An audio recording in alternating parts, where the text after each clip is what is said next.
Hello and welcome back into another calibrated Ukraine battle map update. Today is December the 5th, 2025, and we are going to be focusing directly on the Siversk area, the Battle of Siversk, and the ongoing retreat of Ukrainian forces from the city. But before we hop into that, if you guys would please consider clicking that subscribe button if you have not already subscribed. If you enjoy today's content, please don't be afraid to leave a like and a comment. It helps me out tremendously. I appreciate you all so much for tuning in today, and let's go ahead and get into it. I'm sorry my videos have been a little bit slow coming out. I haven't been feeling particularly good. My throat has been a little raspy lately, so I just took some time off and hoping that I can recover from that. So sorry about the lack of videos lately, but let's go ahead and get into it, shall we? So we are going to be just specifically looking at the Siversk area, the ongoing battle for Siversk. As you can see, about half of the village is now under Russian control. We don't definitively know where this line is. It's being reported that almost the entirety of the eastern portion of the city along the Bakhmutivka River right here. Let me bring this up. You can see this orange line represents the Bakhmutivka River, which runs in between the city. It is being reported that Ukrainian forces have retreated predominantly behind the Bakhmutivka River into the western portions of Siversk and this mine back here, which is sort of on a little bit of high ground, which overlooks Siversk. So this makes it a decent defendable position. But as we come down here, we can see that Russian forces have already crossed the Bakhmutivka River south of Siversk and have entered the village of Pokrovske here. So not a overly good development for the logistical situation for the Ukrainians, which remain in this area of Siversk. As you can see, Siversk is predominantly supplied either through Liman or through Slavyansk along the Siversky Donets River, or through the south through Pokrovske. So I'm just going to follow these logistics lines here so you can see. So here's the line that runs out, runs all the way up and then connects with this highway right here.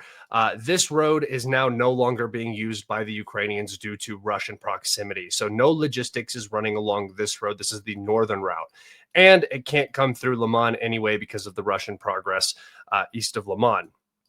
Coming down to the south, we can see that there are a string of small roads that runs along the Suka River right here, towards Pokrovske, where it connects to the highway, which then leads into Siversk. That has also now been cut by Russian forces. So overall, the logistics situation is becoming much, much more difficult. Remember that the fields are not very easy to maneuver through right now with the weather. Wet, cloudy, foggy. It makes the ground soft. It makes movement very difficult until it freezes solid.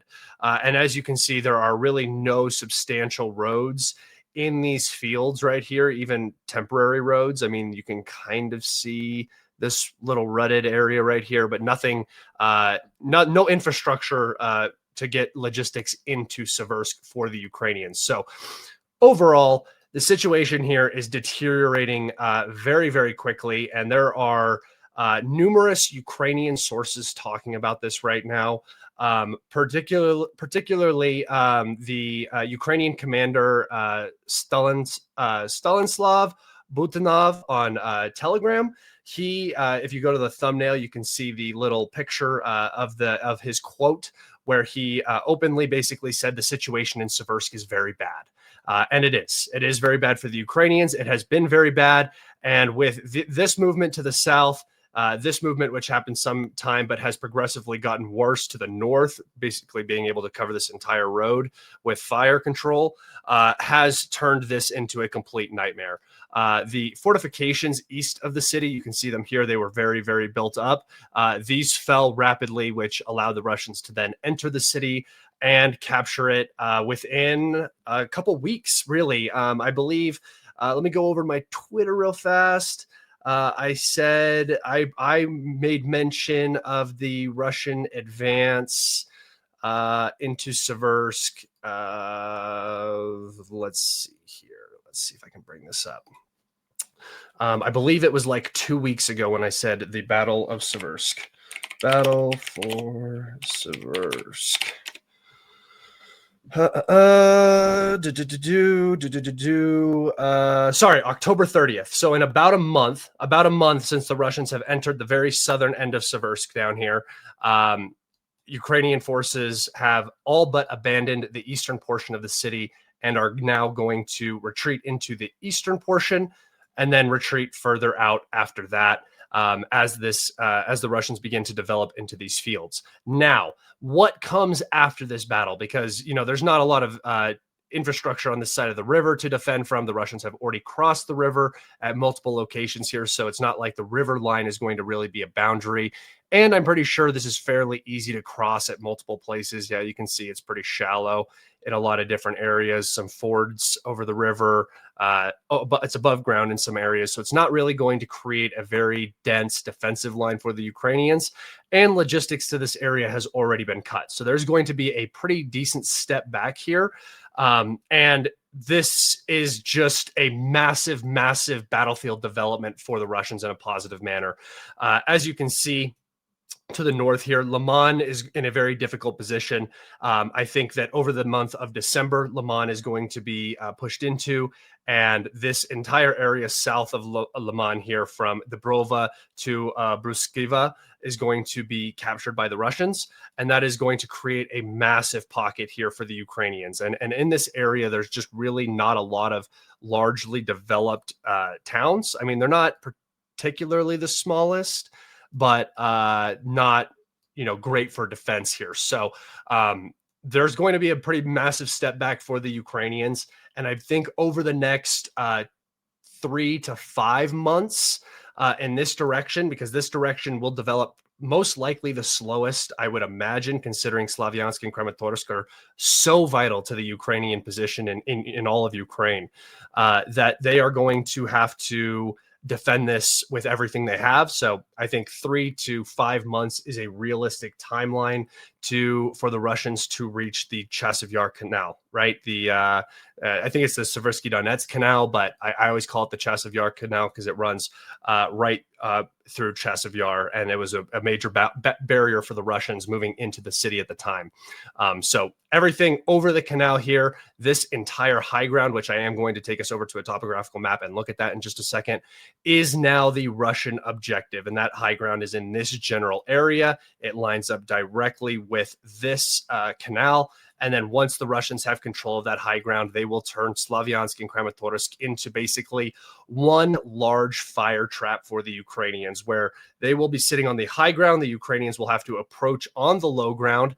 Potentially, the Izum axis will be cut by that time by the Russians up here, pushing over the Siversky Donetsk River right here and cutting this highway. So you'll have 1 or 2 main logistics lines going into the entire Ukrainian garrison in Slavyansk and Kramatorsk, and the Russians will just be parked up on this hill back behind it, slowly working through Konstantinivka, through Druzhkivka, Kramatorsk, but all while the Russians just control this entire area with FPV drones and artillery, right? So it is going to become a very, very difficult situation for the Ukrainians.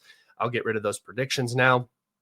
And I'm going to just take us over to the topographical map so you guys can just see sort of the objective of which I'm referring to for the Russians here in this area. So we zoom out here. Here you can see Siversk. Siversk lies in the low ground. So does the Siversky Donetsk Canal up here. Here is Slavyansk. Here is Kramatorsk. These towns, like I said, are the last Ukrainian defensive line in the Donbass, basically the last real defensive location until the Dnipro River. So there is a lot riding on this area. And as you can see, the Russians will get along the canal here. The canal perfectly follows this high ground, this dominant high ground. They will sit on this hill right here and look down on Slavyansk, Kramatorsk, Druzhkivka, and Konstantinivka and just project fire control, or a very dominant form of logistical control over the Ukrainian garrison in Slavyansk and Kramatorsk.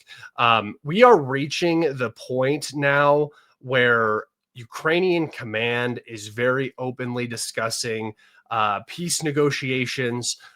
You may see something develop here in the next couple of months as the situation becomes, I mean, there's going to be no way of denying the reality on the ground here in a little bit with how bad things are going to progressively get into January and February and March. And you may, in fact, see a deal where the Ukrainians leave Kramatorsk and Slavyansk, leave the Donbass, leave some of the regions, and just take a deal, because that will be basically the end of the conflict. Now, I'm not saying that that is necessarily going to happen, but that is the sort of energy, I guess, that I'm feeling from this now, where the Ukrainian command has almost no ability to counterattack. The Russians are advancing across the board. Major cities like Siversk are now falling in a month's time, which would have taken the Russians 6 months previously. We've seen different battles take months and months and months on end. That's just not how the situation is. Same goes for Holyai down in the southern area of the map, where the Russians are quickly breezing through that city as well, or town, whatever you want to call it. Minharad is completely surrounded still. The garrison is shrinking daily.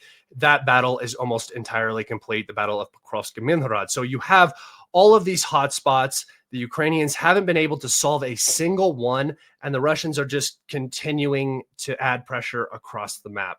And that's why I kind of say I think we might be reaching the point where you may see concessions and a deal, just because the Ukrainians will have no better option. And that will be the best option for everybody involved. Not a good one, but the only option, really. Potentially that might be what happens. Potentially we may see what I think is honestly probably more likely, and that is the Ukrainians should take that decision, but they won't, because that would be basically the end of the regime. So that's all I have for you guys today on the Siversk area of the front. Thank you so much. I will probably be doing a live stream tomorrow. Sorry I did not do one this week. Like I said, my throat was bugging me. So if you guys are still here, you are Titans. Thank you so much. Don't forget to leave a comment. If you have not, click that like button. And if you have not yet subscribed, please consider subscribing so you stay up to date with all of my content. Thank you all so much for tuning in today. It was a pleasure to update you guys on what is going on in the Siversk area. Be nice to somebody, take care of the people around you, and have a good one, guys. Be safe. All right, I'll see you on the next one. Goodbye.